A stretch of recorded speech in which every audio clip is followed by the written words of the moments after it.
Bismillahirrahmanirrahim. Assalamualaikum warahmatullahi wabarakatuh. Perkenalkan, nama saya Reza Pratama dengan NPM 2021010283. Dimana di dalam video ini saya ingin menyampaikan materi filsafat hukum Islam, yaitu yang diampu oleh Bapak Evin Yogi Pradipta MHI, yaitu materi tentang sumber hukum Islam. Sumber hukum Islam yang pertama itu adalah Al-Quran. Al-Quran berkedudukan sebagai sumber pertama dan utama dalam hukum Islam. Kedudukan ini mengharuskan umat Islam memahami pesan-pesan yang dikandungnya untuk dilaksanakan dalam kehidupan.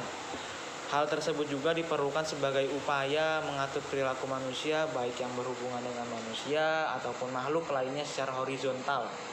Demikian pula seluruh persoalan yang berkaitan dengan hukum, meski dicari jawabannya terlebih dahulu dari petunjuk yang terkandung di dalam Al-Quran.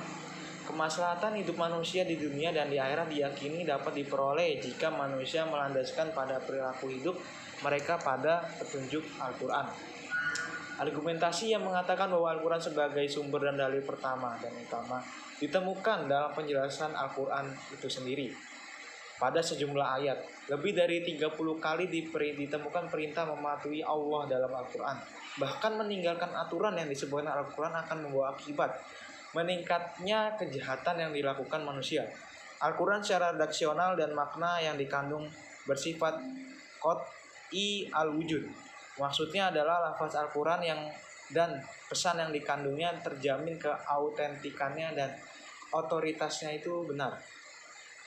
Keautentikannya itu terjamin karena transformasi periwayatannya secara keseluruhan mencapai tingkat yang mutawatir. Selain itu, jaminan keaslian Al-Quran mendapatkan intervensi langsung dari pemiliknya, yaitu Allah Subhanahu wa Ta'ala. Kemudian itu adalah sumber hukum yang kedua, As-Sunnah. Pada uraian sebelumnya telah dijelaskan bahwa Al-Quran sebagai sumber utama yang paling utama dari hukum Islam yang bersifat global, yang membutuhkan penjelasan secara operasional. Nabi Muhammad SAW sebagai penyampai ajaran Al-Quran diberi otoritas oleh Tuhan untuk menjelaskan lebih lanjut apa yang telah diwahyukan kepadanya. Dengan demikian, As-Sunnah baik dalam bentuk perkataan, perbuatan maupun dalam bentuk takrir berkedudukan sebagai sumber kedua setelah Al-Quran.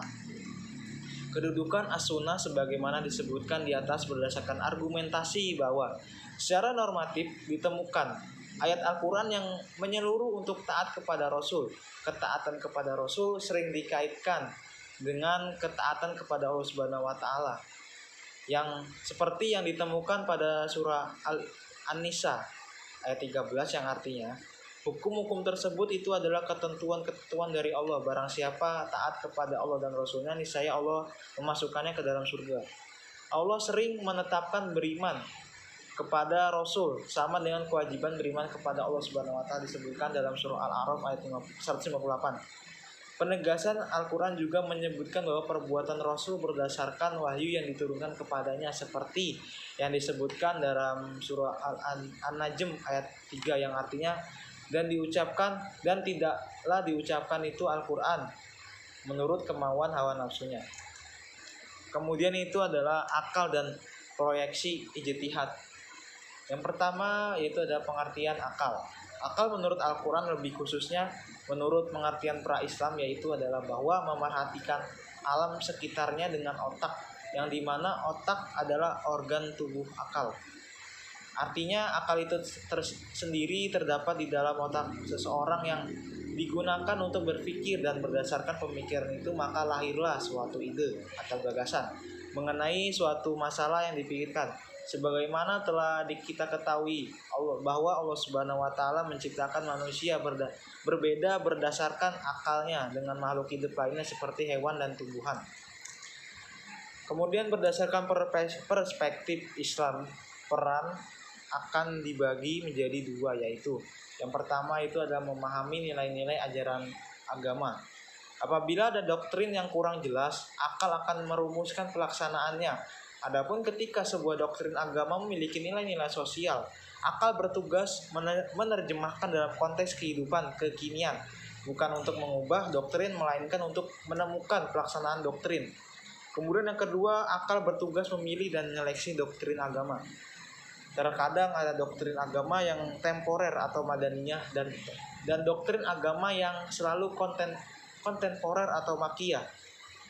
Terkait hal ini, akal bertugas untuk memilih kemungkinan terbaik pelaksanaannya. Kemudian itu adalah proyeksi ijtihad. Ijtihad menurut bahasa berarti usaha yang keras dan bersungguh-sungguh. Sedangkan pengertian dari segi istilah ijtihad adalah berusaha menetapkan hukum terhadap masalah yang belum ada ketetapannya. Belum ada ketetapan hukumnya dalam Al-Quran dan hadis, yang dilakukan dengan secara cermat dan pikirannya yang murni serta berpedoman pada aturan penetapan hukum yang benar. Rujukan ijtihad tetap pada Al-Quran dan hadis, dalam arti bahwa penetapan hukum ijtihad tidak boleh bertentangan dengan ayat-ayat Allah Subhanahu wa taala atau ajaran Rasulullah SAW. Orang-orang yang berijtihad disebut mujtahid, antara mujtahid yang satu dengan mujtahid yang lain. Dalam menetapkan perkara yang belum ada ketentuan hukumnya dalam Al-Quran, mungkin akan berbeda dalam memberikan penetapan hukum. Ada pendapat yang satu benar dan yang lain menjadi salah. Hal ini akan menjadi penilaian yang memengaruhi hukum.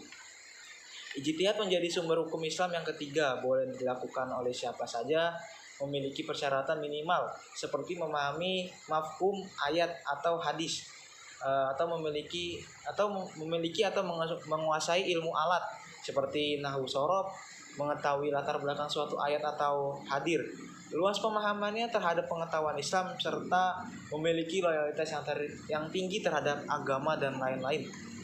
Ijtihad diterapkan dengan beberapa cara, antara lain ijma dan qiyas. Ijma adalah kesepakatan para mujtahid pada masa setelah Rasulullah SAW wafat terhadap suatu masalah.